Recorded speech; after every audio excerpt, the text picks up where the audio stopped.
सरकार से, योगी मोदी से, योगी मोदी से, भगवा आतंक से।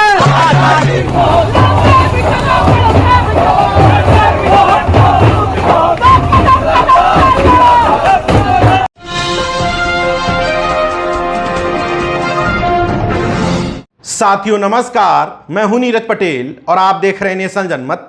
नेशनल जनमत धर्म आधारित विरोध प्रदर्शनों का हिमायती कतई नहीं है। किसी भी धर्म की भावनाएं अगर इतनी नाजुक हैं कि किसी के कहने से भड़क जा रही हैं, वो हिंसा पर उतारू हो जा रहे हैं, तो इस तरह की हिंसा का नेशनल जनमत कतई समर्थन नहीं करता। मगर उन विरोध प्रदर्शनों के आधार पर कानून और संविधान की धज्जियां उड़ाते हुए एक धर्म विशेष के लोगों के प्रति जाति, जुल्म, अन्याय और नाइंसाफी जो की जा रही है उसके भी सख्त खिलाफ है। यह तो लोगों को दिख रहा है कि मुस्लिम धर्म के लोग जुमे की नमाज के बाद सड़कों पर उतर रहे हैं, पैगंबर मोहम्मद साहब के खिलाफ जो बयानबाजी की गई है उस पर आपत्ति दर्ज करा रहे हैं, पत्थरबाजी कर रहे हैं। लेकिन उन लोगों से मैं सवाल पूछना चाहता हूं कि देश का जो विदेशों में नाम बदनाम हुआ है, सऊदी अरब, कतर, ईरान, कुवैत की इतनी हिम्मत पड़ गई है कि भारत के राजदूतों को बुला करके उनको डपट रहे हैं, क्या इससे देश का नाम नहीं खराब हो रहा? और इस देश का नाम खराब करने में केवल दो लोगों की भूमिका है, नुपुर शर्मा और नवीन जिंदल। हो सकता है कि यह प्रायोजित हो, लेकिन इन दोनों लोगों की ही गिरफ्तारी न करके लगातार सरकार यह कोशिश कर रही है शायद 2024 की तैयारी को लेकर के कि इस तरह की हिंसा हो, उनके ऊपर हम कार्रवाई करें, बुलडोजर चलाएं, कानून और संविधान की धज्जियां उड़ा दें, ताकि हम पिछली बार की तुलना में इस बार ज्यादा बहुमत से सरकार बना सकें। अगर दंभ और घमंड से भरी हुई तानाशाही सरकार समय रहते इन दोनों की गिरफ्तारी करवा लेती, क्योंकि कानून सम्मत है गिरफ्तारी, ये दूसरे धर्म के लोग हैं और दूसरे धर्म के प्रति असम्मानजनक शब्दों का इस्तेमाल कर रहे हैं। इस मामले पर तो 100% आईपीसी और की कानून की धाराओं के हिसाब से गिरफ्तारी बनती है। मगर मैं भारतीय जनता पार्टी के शिखर पुरुषों से पूछना चाहता हूं कि अगर कोई इस तरह की नफरत फैलाने वाली बयानबाजी करता है तो महज उसको भारतीय जनता पार्टी से बाहर का रास्ता दिखा दीजिए। कानून में उसके लिए अन्य कोई प्रावधान नहीं है। अगर इतने देशों ने विरोध दर्ज कराया है, मतलब पूरी दुनिया में आपने भारत की भद्द पिटवा दी है, महज एक चुनाव जीतने के लिए, एक धर्म विशेष के प्रति लोगों में नफरत के भाव पैदा करवाने के लिए। उनको पता है कि एक अनपढ़ मुस्लिम अपने धर्म के प्रति बेहद कट्टर होता है। इन दोनों की गिरफ्तारी नहीं होगी तो गाहे बगाहे प्रदर्शन करेंगे, पत्थर चलाएंगे, उसको हिंसा का रूप तो ये दिलवा ही देंगे। उसके बाद इन आरोपियों के ऊपर बिना कोर्ट का सहारा लिए हुए, बिना कोई मुकदमा चलाए हुए सीधे सीधे आदेश जाएगा ऊपर से और इनके घर बुलडोजर से गिरवा दिए जाएंगे। नेशनल जनमत इसी तानाशाही, जुल्म और जाति के खिलाफ है। हालांकि मुस्लिम समाज के लोगों से भी मैं कहना चाहता हूं कि इतनी ही चिंता, इतने ही प्रदर्शन आप अपने रोजगार के लिए, नौकरी के लिए, हक के लिए, अधिकार के लिए, स्वास्थ्य सुविधाओं के लिए करते तो शायद ज्यादा बेहतर होता।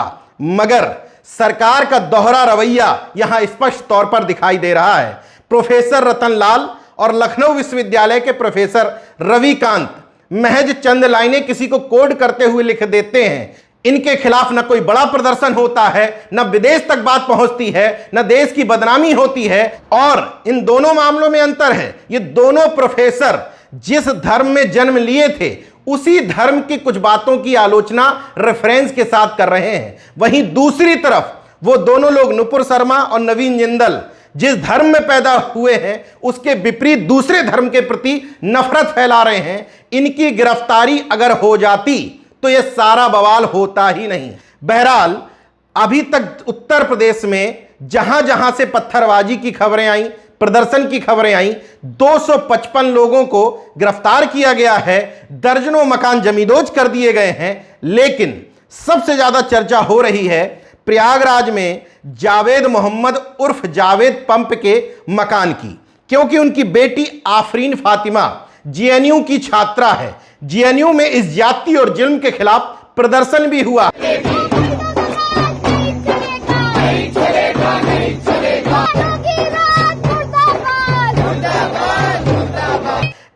का बयान है कि आफरीन फातिमा अपने पिता को सलाह मशवरा देती थी। दुनिया का कौन सा बेटा, कौन सी बेटी होगी जो अपने पिता और माता से बात ना करते हो।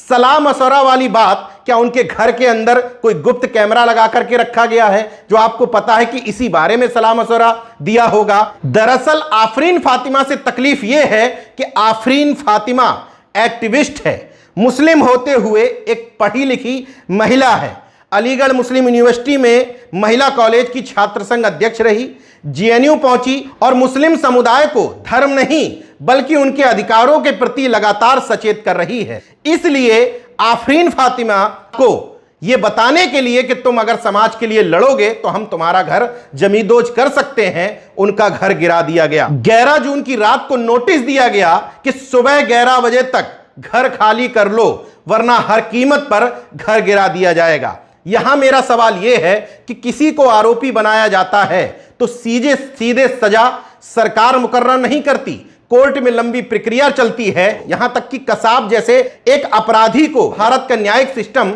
यह सहूलियत देता है कि वो अपना वकील अपॉइंट कर सकता है, लेकिन यहां बिना गवाह, बिना अपील, बिना दलील के सीधे बुलडोजर भेज दिया जाता है, घर जमींदोज कर दिया जाता है। बाद में यह भी बात सामने आती है कि वो उस घर में प्लॉट खरीदने से लेकर बनवाने में जावेद मोहम्मद का पैसा लगा ही नहीं था।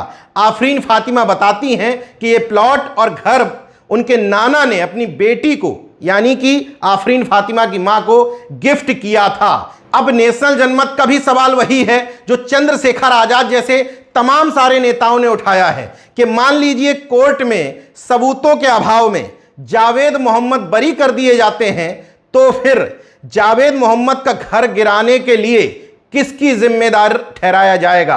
किन अधिकारियों के ऊपर सजा या कार्रवाई होगी? जावेद मोहम्मद के वकील के राय स्पष्ट तौर पर कहते हैं कि यह पूरी तरीके से कानून और संविधान का धज्जियां उड़ाने का मामला है, इसलिए इस पूरे मामले को हम कोर्ट में ले जाएंगे और सरकार से ही घर बनवाने का पैसा वसूल करेंगे। धर्म आधारित नाजुक भावनाओं के मामले में हो रहे विरोध प्रदर्शन और पत्थरबाजी के मामले एक तरीके से मोदी योगी सरकार के लिए संजीवनी की तरह है। इनके दोनों हाथों में लड्डू हैं। जितना ये विरोध प्रदर्शन करेंगे उतना सरकार को इनको रौंदने का, दबाने का मौका मिलेगा, उतना ही इनका नफरतवादी वोट बैंक और मजबूत होता चला जाएगा। तो क्या मुस्लिमों को अपने अधिकारों के लिए प्रदर्शन नहीं करना चाहिए? सरकार से डर जाना चाहिए? बिल्कुल करना चाहिए, मगर नाजुक भावनाओं के आधार पर नहीं।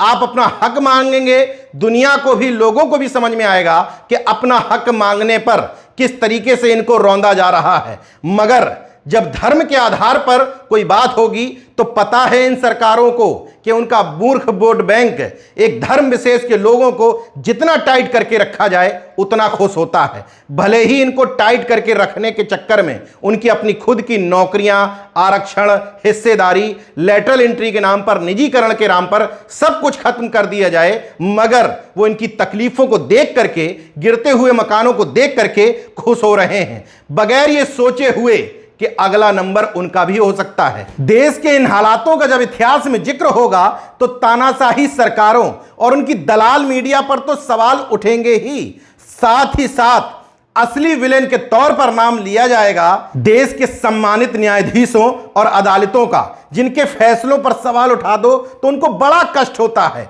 मगर जब देश में इस तरह के हालात चल रहे हैं, संविधान, कानून की बुरी तरीके से धज्जियां उड़ाई जा रही हैं, पूरी तरीके से कोर्टें न सिर्फ खामोश हैं, जब इस तरह के मामले लेकर लोग उनके पास पहुंच रहे हैं तो उसमें भी इंसाफ की गुंजाइश बेहद कम बची है। कंगना रणावत, अर्णव गोस्वामी जैसे नफरतवादियों के मामले में तुरंत फैसले देने वाली ये अदालतें बुलडोजर के मामले पर खामोश बैठी हैं। इसलिए उच्च अदालतों के कोलेजियम सिस्टम पर देश भर में जो सवाल उठते हैं वो सही प्रतीत होते हैं।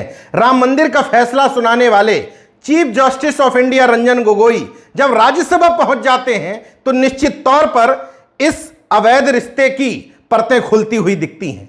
देश के इन हालातों पर राहत इंदौरी साहब का यह शेर मुझे वाजिब लगता है, लगेगी आग तो आएंगे कई घर जद में, यहां पे सिर्फ हमारा मकान थोड़ी है। मैं जानता हूं कि दुश्मन भी कम नहीं, लेकिन हमारी तरह हथेली पे जान थोड़ी है। हमारे मुंह से जो निकले वही सदाकत है, हमारे मुंह में तुम्हारी जवान थोड़ी है। जो आज साहिबे मसनद हैं कल नहीं होंगे, किराएदार हैं जाति मकान थोड़ी है। और अंतिम लाइनें सबसे महत्वपूर्ण है, सभी का खून शामिल है यहां की मिट्टी में, किसी के बाप का हिंदुस्तान थोड़ी है। जय विज्ञान, जय संविधान, जय लोकतंत्र। धन्यवाद।